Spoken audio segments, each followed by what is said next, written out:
Hey, what's up, my friends? It's Dr. Alduan Tartt Connected. Let me ask you, are you burned out? Keep it real. Are you burned out? The research shows that most of us are.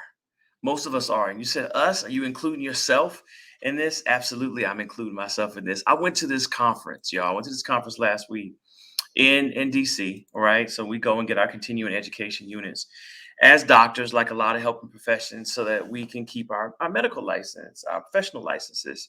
And I started to go, I know y'all gonna try and take my woke card, but I started going to this presentation I signed up for talking about the stress when it comes to racism on Black adolescent youth. But the concurrent session was called Burnout and Compassion Fatigue, two things you can do to fix it. And I went in. I went in the one on compassion fatigue and burnout, y'all, because the research is clear that corporations have burned people out, right? Mental health, medical professionals, emergency response professionals, you include yourself in this for your job, you're burnt out, right? And so what's interesting was that I thought I was going to be the only constituent of color in there, but I can tell you that room was full wall to wall. It was standing room only in the back when it comes to compassion fatigue. All right, and there was this amazing psychologist there. Her name is Dr. Kelly Swans, right, out of Coastal Carolina. So I want to give her props, right? And so she gave this presentation because this is part of her research on how to overcome compassion fatigue. It was it was deep, y'all. It was deep. So like all you think like, okay, what is burnout and what is compassion fatigue? All right.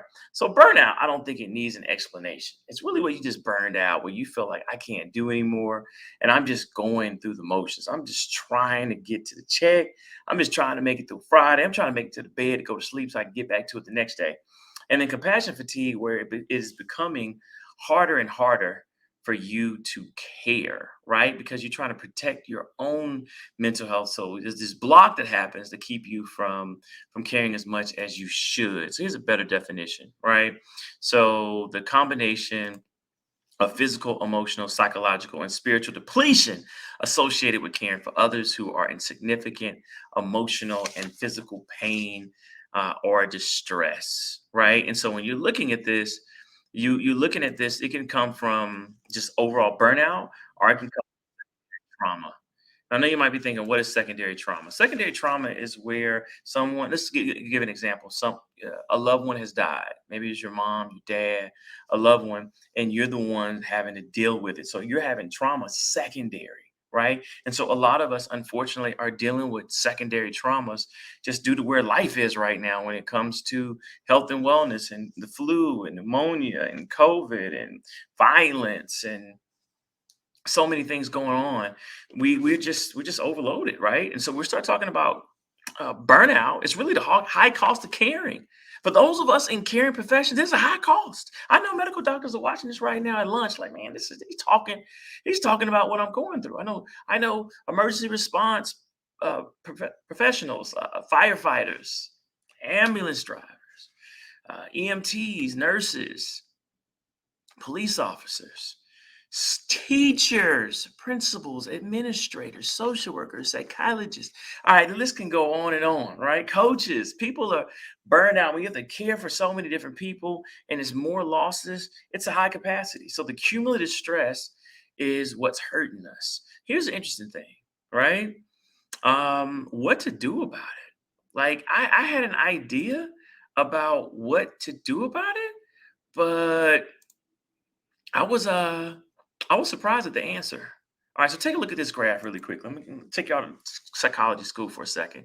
All right, so this is the professional quality of life scale. All right, and it's talking about if you look at compassion fatigue comes when you have burnout and secondary trauma. If you look at the bottom, but what's interesting is at the top is the professional quality of life and the link to compassion satisfaction. Now let me break that down. Basically, I just want to make it simple. All right, because I'm not going to show y'all that whole presentation because y'all will say this is boring.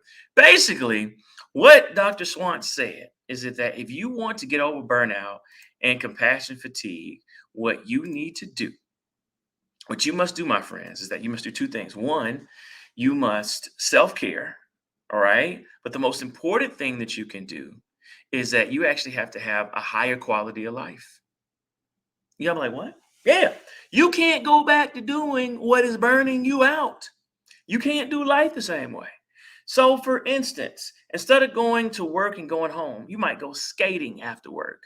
Something that I'm doing, instead of going from work to home, I'm having dinner with friends I've promised I was going to have dinner with or kick it with for years. So, I'm actually spending more time with friends. So, I'm not just going work home, I'm actually kicking it. I'm going to more Hawks games. I'm going to travel. I'm going to book myself a cabin, in the next couple of months to be able to chill and relax and do absolutely nothing. I'm going to, and my professional life, I'm going to do more media. I'm going to do more live events with you. You're going to be able to ask psychologists any questions that you want. Right. I'm not going to do the disclaimer now. I'll wait and say I'm not your psychologist, your therapist. But if you want answers, I'm going to give it to you and I'm going to have guests on. Right. We're going to do, especially around relationships, we're going to do relationships the right way. Y'all watch Kevin Samuels and learn all the wrong things. I'm going to help you. I'm going to step in, not criticize. I'm going to actually be a better resource. All right. Better trained resource for those of you all dealing with everything, not only just relationship and marriage stuff, but also mental health, right? So that's gonna make me happy because I love the people. I love the people, right? And it'll be a good mix of seeing clients directly. All right. And the second thing is self care. But here's let's go deep really quickly. All right, because um, how many of you really do a good job of self care? There's some questions I want to ask you. All right, I'm gonna send you a self care survey. Let's see. Here's some questions. This is the one I like. Do you, so on a scale of 1 to 7, just answer right now. 1 for never, 7 for very often. All right, I know y'all saying this man is a real psychologist. All right. All right. 1, I engage in self care activities that rejuvenate me. Mm. Do you do self care to the point where it rejuvenates you? Or are you not doing enough? Or you not doing it at all? You tired? And they tell you self care, but you don't do it. All right. Number 2, I can balance my daily responsibilities and self care needs. All right. Can you care for the kids, a wife, a husband, a corporation, the needs, and still go to the spa, and still go to the game, and still take a vacation, and still leave early on Friday? I mean, can you balance the fact that you're a real person with real needs with everyone else's needs? Are you neglecting yourself and leading yourself towards burnout and health problems? Really quick commercial. I went to a get together, not a get together, a retreat. It's called the Girlfriend's Getaway. All right. Dr. Jacqueline Glass, phenomenal, phenomenal, phenomenal woman and pastor, hosted it, right? And most of the people that attended the Girlfriend's Getaway already had a health concern. They went right on through burnout. They went right on through compassion fatigue. They went right on to their body, sending a signal that things weren't working to the point where they had a medical issue. Right. And so now they're interested in wellness. Now they're interested in dealing with stress. Now they're interested in self care. And how many of us can feel that? Now we truck right on through our needs, right on through our needs. We truck right on through them without saying, whoa, stop. I am not dying for anyone. I'm not having a heart attack for anyone. I'm not having high cholesterol, blood pressure, gallstones, kidney stone. I'm not doing it. Headaches, migraines, not doing it. Hair coming out. Did you know your hair comes out 6 months after sustained stress? All right, whether that's at home or work. That's why people leave toxic marriages. Like, look, I'm not dying to lose my hair for anyone, me included. I love my hair. All right. So anyway, let me stay on focus. All right. So what I want you to do, a couple more questions, right? So let's get deeper because I know when you're a helper, we tend to put ourselves last. We tend to put ourselves last. Let's see if I can find some more. Here we go. I feel guilty when I engage in self care. Answer: strongly disagree or strongly agree. When I practice self care, I worry about everything else that won't get done. Mm. But here's the last question: I deserve self care. When I was answering that test and they asked, do you deserve self care? That clicked in me. I was like, I do. I take care of everyone else, but I take care of myself less than I take care of everyone else. I take care of my wife, my kids, my clients, the church, everyone on Instagram sends me all these messages about what's going on in their life. I answer the majority of them, especially if I know you.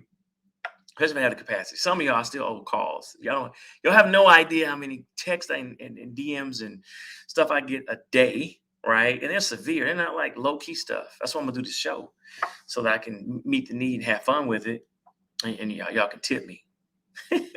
All right. But we don't take care of ourselves enough, right? And if you don't take care of yourself will remind you, your emotions will remind you that this doesn't work. So, my friends, here's a call to action. I want you to do more self care. I want you to improve the quality of your professional and your social life. And I also want you to practice more self care. I want you to look at the dejections, and wherever you're watching this, I'm gonna send you a link to a self care questionnaire so you can kind of look at your score. I think it goes like 1 to 30, probably 0 to 30, to see, am I doing good self-care? And so that whatever your number is can awaken you so that you can be well. All right, my friends, I'm Dr. Tartt. Let's get on out there. Let's take care of ourselves. Listen, we can't. Even Jesus went to the secret place. Even Jesus need quality time. Jesus would sleep on the boat when the waves were overflowing, and disciples had to say, "Could you wake up?" Hey, we all need a nap right about now in this world, in this political climate, right, y'all? And I'm based out of Georgia, so you already know what we're dealing with. And I'm recording this pre, uh, you know, senator's election, right? But Warnock's gonna pull it out. Right? No way we gonna elect. Whoo! No way we gonna elect uneducated pawn puppet buck master Herschel Walker. That's not what happened. But we're not going to get into politics right here because it's going to stress me out, right? Even though Warnock's going to win. So it's just temporary stress. It'll be over very soon. So I love y'all. Take care. God bless. And less self care.